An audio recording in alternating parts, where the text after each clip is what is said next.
जय हिंद दोस्तों, मेरा नाम है आयुष कुमार और आपका स्वागत करता हूं मेरी यूट्यूब चैनल पर। इंग्लिश ग्रामर के अगले लेसन्स में हम बात करने जा रहे हैं आज यूज ऑफ देयर या देयर के प्रयोग की।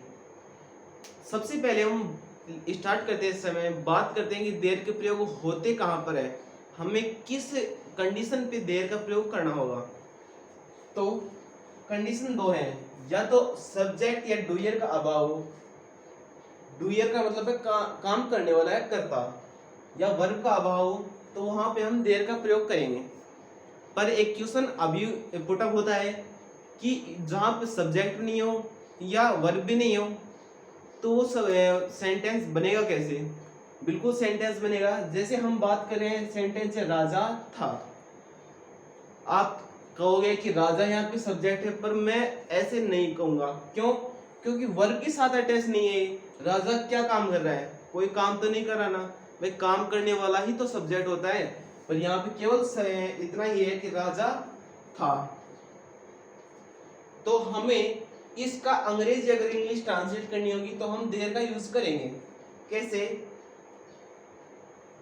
सबसे पहले हम यूज करते समय there plus helping verb plus noun इनका यूज करेंगे। अब कई बच्चों के दिमाग में एक क्वेश्चन और आ रहा होगा, देयर का होता है हिंदी में कि वहां, और हियर की हिंदी होती है यहाँ।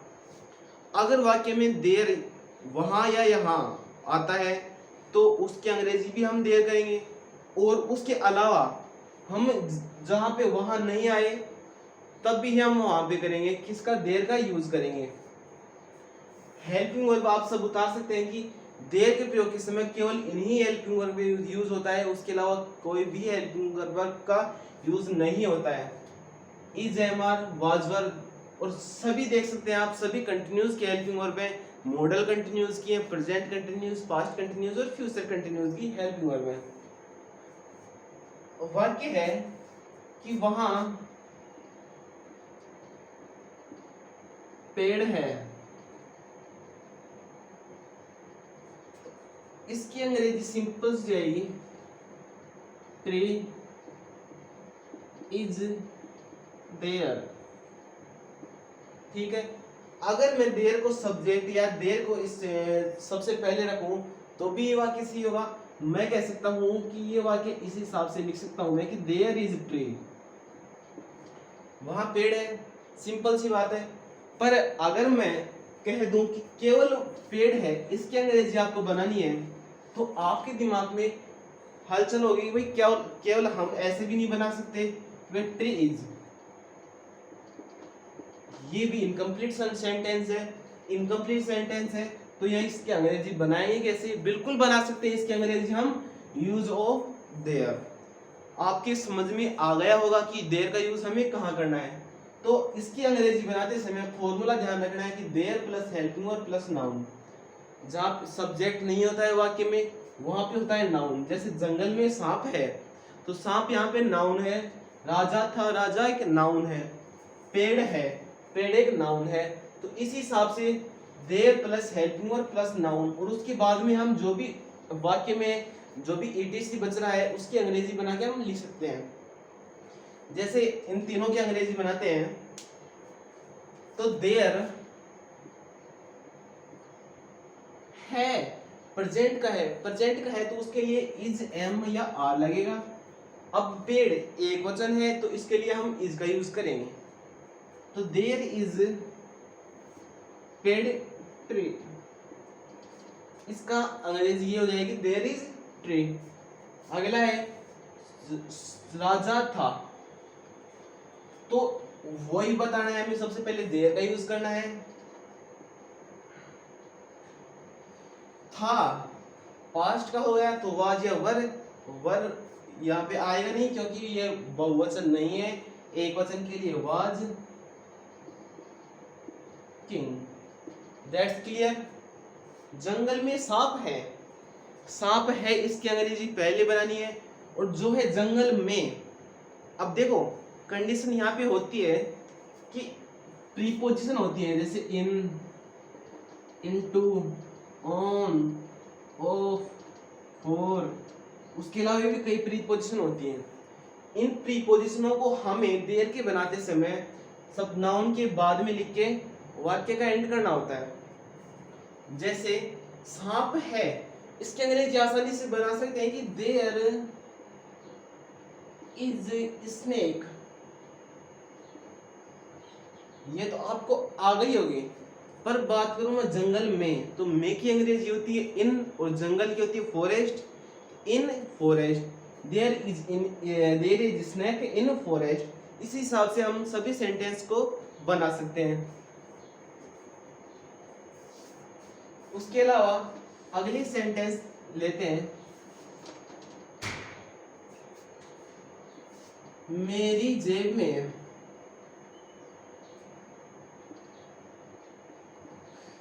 5 रुपये हैं। सबसे पहले देखो 5 रुपए हैं, ये हमें गौर करना है कि देर का सबसे पहले स्टार्ट कहां से करना है, और ये प्रीपोजिशन के साथ आएगा। मेरी जेब में, इन माई पॉकेट, ये आएगा लास्ट में। तो इसको हम लिख सकते हैं पहले अंग्रेजी बना के कि भाई इन माई पॉकेट 5 रुपए हैं। तो इसका स्टार्ट करना है देर से, हेल्पिंग वर्ब नाउन, नाउन है यहाँ पे 5 रुपीज। देर है, प्रेजेंट इज एम आर, तो यहाँ पे बहुवचन है are. There are 5 rupees in my pocket. इस हिसाब से हम इस सभी सेंटेंसों को आसानी से कर सकते हैं देर के प्रयोग के द्वारा। अगले हम बात करते हैं, कई सेंटेंस ऐसे भी होते हैं, कुछ है इसके अंग्रेजी क्या बनाएंगे, देयर इज समथिंग। ठीक है, कुछ की अंग्रेजी हो जाएगी समथिंग।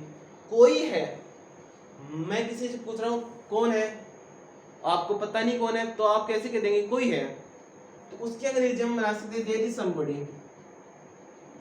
वही उसी हिसाब से देयर इज समबडी। अगर वहां पे कोई नहीं होगा तो कोई नहीं है, देयर इज नोबडी। ये तो हम बना सकते हैं कि भाई कोई है, कुछ है, कोई नहीं है, या कुछ नहीं है, देयर इज नथिंग। इसी हिसाब से हम सभी सेंटेंस बना सकते हैं। पर कंडीशन एक अप्लाई होगी, आपको ये ध्यान रखना, ये नोट लगा के आप कॉपी में भी लिख सकते हैं कि अगर यहाँ पे जहां मैंने समथिंग, समबॉडी, नोबॉडी लिखा है, यहाँ पे अगर प्रोनाउन आता है तो हम वहां पे, प्रोनाउन का मतलब होता है कि जैसे संज्ञा के स्थान पे उपयोग होने वाले शब्द, जैसे मैं, तुम, आप, वह, हम, यह, ये सभी प्रोनाउन होते हैं। तो प्रोनाउन अगर आता है तो यहाँ पे हम देयर का उपयोग नहीं करेंगे। जैसे मैंने बताया कोई है, देयर इज समबॉडी, और मैं कह दूं वह है, आपका आंसर आता है वह है, तो हम ये नहीं करेंगे देयर इज ही, ये हो जाए गलत। अब ये गलत हो गया तो करना कैसे है, बिल्कुल करेंगे। तो इसकी हो जाएगी या तो ही इज या इट इज ही। ये आपको ध्यान रखने है, नोट लगा के इस चीज को लिख लेना। अगर प्रोनाउन का यूज हमें देयर के साथ करना है तो वो अप्लाई नहीं होगा, अप्लाई होगा वो इट इज, ही या ही इज। मैं हूं, जैसे आप कमरे के अंदर बैठे हैं, ये मैं आपको बता रहा हूँ सभी इंग्लिश के स्पीकिंग के लिए। आप कमरे के अंदर बैठे हैं और दरवाजा कोई खटखटाता है तो कहता है कि भाई कौन है, तो आपका रिप्लाई आता है मैं हूं। मैं हूं नॉर्मली यूज करके कि भाई हम कह सकते हैं कि भाई देर का यहाँ पे प्रयोग हो सकता है, परंतु वहां पे नहीं होगा क्योंकि ये प्रोनाउन है। तो यहाँ पे मैंने बताया कि प्रोनाउन आया है तो हम कह सकते हैं या तो आई एम या इट इज आई। ये बहुत ही रेयर केस में होता है इनका यूज, जैसे प्रोनाउन के हो गया, उसके अलावा देयर का कोई एक्स्ट्रा यूजेज है नहीं, मैंने आपको सभी बता दिए हैं। सभी सिंपल सेंटेंस आपके लिए आसानी से हो जाएंगे, अच्छी तरह से आपने पढ़ा होगा तो। पर मैं आपको एक और बता रहा हूं कि अगर ये तो सिंपल मैंने बताया कि सिंपल सेंटेंसेस के लिए कंडीशन है कि नेगेटिव, उसके अलावा इंट्रोगेटिव, ये भी सेंटेंस आते हैं तो उसकी अंग्रेजी बिल्कुल बनाएंगे। उसमें क्या करेंगे कि अगर नेगेटिव सेंटेंस आता है, मेरी जेब में 5 रुपए नहीं है, तो नहीं के वो सिंपल वो ही बनेगा, पर नहीं में हेल्पिंग वर्ब के बाद में नॉट यूज हो जाएगा। अगर इंट्रोगेटिव होता है तो हेल्पिंग वर्ब पहले आ जाएगी, helping verb plus there plus noun. ठीक है, जैसे क्या सभा में शांति है, सभा में शांति है, इसके अंग्रेजी बनाने हैं तो शांति है, तो हम कह सकते हैं इसकी अंग्रेजी है देयर इज पीस। ठीक है, सभा में इन मीटिंग।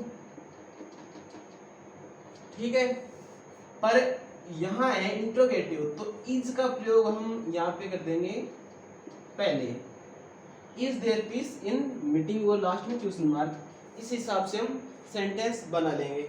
एक कंडीशन लास्ट की बच जाती है कि मैंने देखो आपको सभी हेल्पिंग वर्ब बताई है, इनमें एक हेल्पिंग वर्ब की सेकंड फॉर्म बताई है। आप कहोगे सर इसका भी यूज बता दो कि वर्ब की सेकंड फॉर्म हम कहाँ पे यूज करेंगे। कोई ऐसा भी सेंटेंस है कि हम वहां पे हमें हेल्पिंग वर्ब की नहीं करना हो और वो प्रयोग करना हो, वहां पे हमें वर्ब की सेकंड फॉर्म का। क्यों? क्योंकि सर आपने पहले एक क्लास में बताया था कि वर्ब की सेकंड फॉर्म पास्ट इंडेफिनिट के साधारण वाक्य में आती है। एक कंडीशन होती है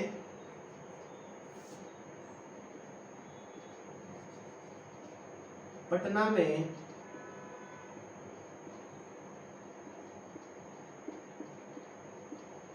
अशोक